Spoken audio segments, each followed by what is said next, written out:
Hello friends, स्वागत है आपका एक बार फिर से अपने यूट्यूब चैनल नॉलेज में। शाला दर्पण पोर्टल पर इस वर्ष भी स्कॉलरशिप के फॉर्म फिल किए जाएंगे, जिसके विस्तृत दिशा निर्देश माध्यमिक शिक्षा राजस्थान बीकानेर द्वारा जारी किए जा चुके हैं। लेकिन जो ये दिशा निर्देश जारी किए गए हैं, इसके बारे में हम थोड़ा सा रीड करेंगे। साथ ही साथ जो कार्य आपको स्कॉलरशिप के फॉर्म भरने से पहले करना है, वो सबसे पहले इम्पोर्टेंट होता है, क्योंकि जब हम स्कॉलरशिप के फॉर्म भरने जाते हैं तो जो स्टूडेंट्स होते हैं वो एलिजिबिलिटी में नहीं आ पाते हैं। जब हम अप्लाई के फॉर्म में जाएंगे, अप्लाई करने जाएंगे, तो उसमें उनका नाम नहीं आता है। नाम इसलिए नहीं आता है क्योंकि उनकी कुछ जो कमियां हैं वो आप पूर्ति नहीं कर पाते हैं शाला दर्पण पोर्टल पर। तो शाला दर्पण पोर्टल पर हमें स्कॉलरशिप के फॉर्म अप्लाई करने से पहले क्या क्या चीज़ें अपडेट करनी होगी, आज उसी बारे में हम बात करेंगे। उससे पहले हम यहाँ देख लेते हैं कि विस्तृत दिशा निर्देश जारी किए जा चुके हैं 2026-27 के लिए। जो पात्रता शर्तें हैं SC ST सब अलग अलग यहाँ पे मेंशन की गई है।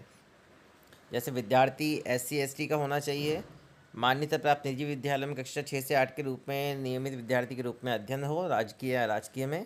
साथ ही विद्यार्थी के माता पिता या संरक्षक आयकर दाता ना हो। बहुत सारी ये लंबी PDF है, इसका लिंक मैं आपके साथ शेयर कर दूंगा, क्योंकि इसको पूरा पढ़ पाना यहाँ पे आप खुद इसको अच्छे से रीड करें तो ज़्यादा बेटर रहेगा। छात्रवृत्ति की दरें भी यहाँ पे हैं, लेकिन जब आप ऑटोमेटिक वहाँ पे अप्लाई करेंगे तो आ जाएगा। तो अब हम बात करेंगे डायरेक्ट यहाँ पे कि हमें छात्रवृत्ति के आवेदन करने से पहले हमें क्या क्या कार्य करने होंगे। सबसे पहले आपको शाला दर्पण पोर्टल पर लॉगिन कर लेना है। शाला दर्पण पोर्टल पर लॉगिन करने के बाद आपका पहला कार्य ये होना चाहिए कि आपको इंचार्ज मैपिंग करना होगा। जब तक आप इंचार्ज मैपिंग नहीं करेंगे तब तक आप स्कॉलरशिप के आवेदन अप्लाई नहीं कर पाएंगे।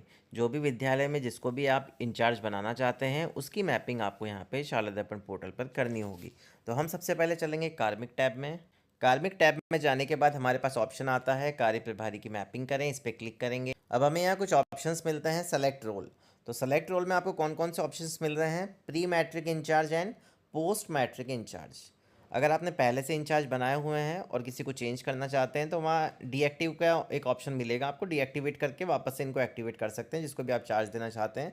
प्रोसेस में बता देता हूँ एक बार आपको। प्री मैट्रिक इंचार्ज बना के यहाँ पे आप प्री मैट्रिक इंचार्ज पे क्लिक करेंगे। अब सेलेक्ट इंचार्ज पे जैसे क्लिक करेंगे, इस विद्यालय में जितने भी अध्ययनरत टीचर्स हैं उनकी डिटेल आपके पास ओपन हो जाएगी। उसमें से आपको किसी को सेलेक्ट कर लेना। यहाँ मैंने सेलेक्ट कर लिया है। अब हम ऐड बटन पे क्लिक करेंगे। ऐड बटन पे क्लिक करते ही मैसेज देगा are you sure you want to add incharge, तो आपको ओके बटन पे क्लिक करना है।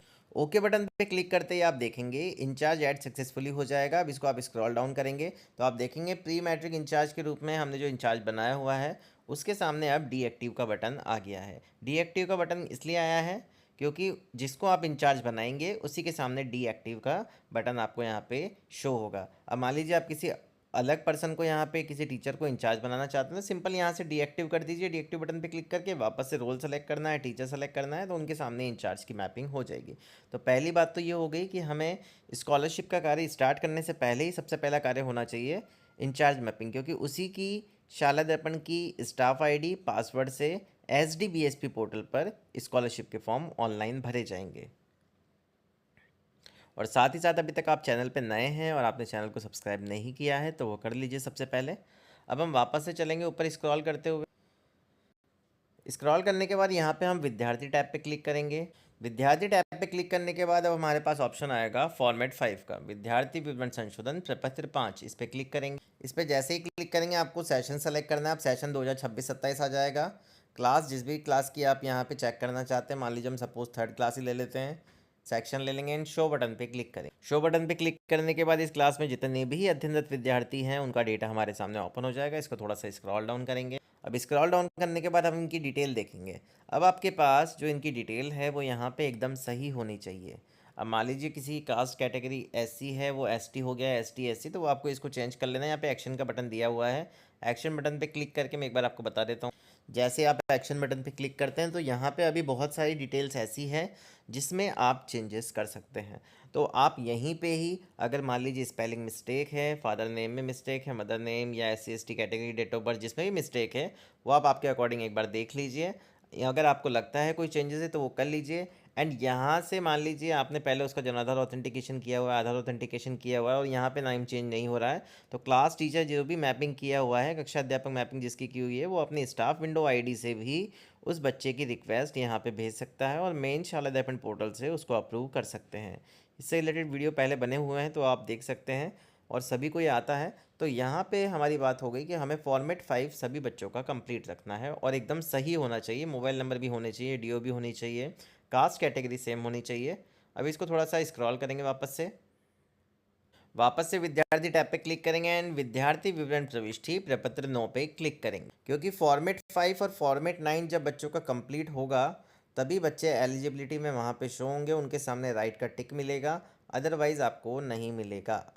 तो हम वापस से थर्ड क्लास सेलेक्ट कर लेते हैं, सेक्शन ले लेते हैं, गो बटन पे क्लिक करें। गो बटन पे क्लिक करने के बाद अब सब बच्चों के सामने राइट का टिक आ रहा है, क्योंकि सारी इन्फॉर्मेशन यहाँ फिल है। अगर यहाँ कहीं क्रॉस आ रहा है तो आपको रजिस्टर बटन पे क्लिक करना है। रजिस्टर बटन पे क्लिक करने के बाद जो भी यहाँ पे ऑप्शंस दिए गए हैं, personal information, contact information, parent information, sibling information, attachment, additional information and important information, सारी डिटेल्स आपकी यहाँ पे कंप्लीट होनी चाहिए। किसी में एडिट करना है तो एडिट का बटन इन्हीं के नीचे दिया गया है, आप एडिट बटन पे क्लिक करके उसकी डिटेल्स को यहाँ पे एडिट कर सकते हैं। साथ ही साथ बच्चे का आधार ऑथेंटिकेशन, जनाधार ऑथेंटिकेशन दोनों कंप्लीट रहे तो फॉर्म भरने में किसी प्रकार की कोई समस्या नहीं आएगी। अब इसको स्क्रॉल करेंगे तो आप यहाँ पे देख सकते हैं इसकी डीओ भी आ रही है, नेम आ रहा है, फादर नेम, जेंडर, सारी चीज़ें यहाँ पे आपके सामने शो हो रही है। अब आपको लगता है किसी चीज़ में चेंज करना है या कोई करेक्शन करना है तो आप कर सकते हैं। ये सारी चीज़ें कंप्लीट होने के बाद अब लास्ट इंपॉर्टेंट काम बचता है हमारा, उसके बारे में हम बात करेंगे। तो 3 चीज़ें मैंने आपको बता दी है। एक तो इंचार्ज मैपिंग, फॉर्मेट 5 कंप्लीट होना चाहिए, फॉर्मेट 9 कंप्लीट होना चाहिए। अब हम बात करेंगे लाभकारी योजनाओं की प्रविष्टि की। तो योजनाएं टैब पे हम यहाँ पे के पास ही हमें विद्यार्थी टैब है, इस पर क्लिक करना है। यहाँ पे नीचे नीचे हमें एक ऑप्शन मिलेगा, आप देख सकते हैं आंगनवाड़ी विद्यार्थियों की प्रोविजनल सूची के नीचे एक ऑप्शन दिया हुआ है, लाभकारी योजनाओं के लिए अनिवार्य छात्र सूचना। तो ये सबसे महत्वपूर्ण पार्ट होता है। जो डिटेल आप यहाँ पे फिल करेंगे वो डिटेल आपको वहाँ पे मिल जाएगी जब आप फॉर्म फिल करेंगे। तो यहाँ से क्लास सेलेक्ट कर लेंगे हम, मान लीजिए क्लास 6 ले लेते हैं, सेक्शन सेलेक्ट कर लेंगे, देन शो स्टूडेंट्स पे क्लिक करें। शो स्टूडेंट्स पे क्लिक करने के बाद अब आपके पास कितने ऑप्शन से आप यहाँ पे देख लीजिए। पीसीटीएस कार्ड आपका यहाँ पे कंप्लीट होना चाहिए। अब मान लीजिए किसी बच्चे को लाडो योजना के अंतर्गत लाभान्वित करना है तो पीसीटीएस कार्ड यहाँ पे कंप्लीट कीजिए। आपकी बेटी योजना में लाभार्थी है तो बीपीएल का कार्ड नंबर उसका यहाँ पे मेंशन कीजिए। फैमिली एनुअल इनकम है तो वो यहाँ पे पहले डाल दीजिए। चलो हम फैमिली एनुअल इनकम पे क्लिक करेंगे। जैसे ही हम फैमिली इनकम पे क्लिक करते हैं तो आप यहाँ पे देखेंगे कि आप यहाँ से अपडेट कर सकते हैं इनकम टैक्स पे ही है या नहीं है। नहीं है तो यहाँ पे ब्लर आ रहा है। जिसका भी अमाउंट है वो आप यहाँ पे मेंशन कर दिए। सभी बच्चों के नेम आपको यहाँ पे शो हो जाएंगे। तो पहली बात हो गई बच्चों की वार्षिक आय अगर आप यहाँ पे भर देंगे, मतलब उनके पिता माता की, तो फॉर्म में ऑटोमेटिक आ जाएगी। अब आप यहाँ पे देख सकते हैं एक्शन के सामने एक बटन दिया गया है, update parental income on P9, मतलब फॉर्मेट 9 से आप यहाँ से प्रपत्र 9 से आप इसकी डिटेल को यहाँ पे अपडेट कर सकते हैं, जो आपके सामने यहाँ पे शो हो जाएगी।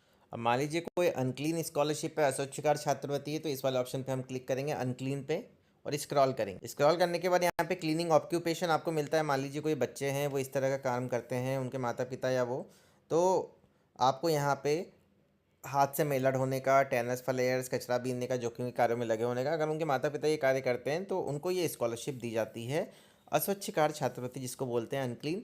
तो ऐसे अगर कोई बच्चे हों तो उनके सामने आपको चेकबॉक्स पे क्लिक करना है और सेव बटन पे क्लिक करना है। तो ये इस तरह सारी डिटेल आपको स्टेप बाय स्टेप यहाँ पे कंप्लीट करते जाना। सेम इसी तरह ओबीसी ईबीसी कैटेगरी हो, एक्स सर्विसमैन कैटेगरी, ऑर्फेंज हो, कोई बच्चे अनाथ हो मतलब माता पिता नहीं हो, सिंगल पेरेंट हो, ट्राइब्स कैटेगरी हो, सारी डिटेल जो भी आपके पास बच्चे की है वो एक बार आप यहाँ पे आवश्यक रूप से लाभकारी योजनाओं के लिए अनिवार्य सूचना में जो प्रविष्टि है उसको कंप्लीट करें। उसके बाद ही आप स्कॉलरशिप फॉर्म भरना स्टार्ट करें।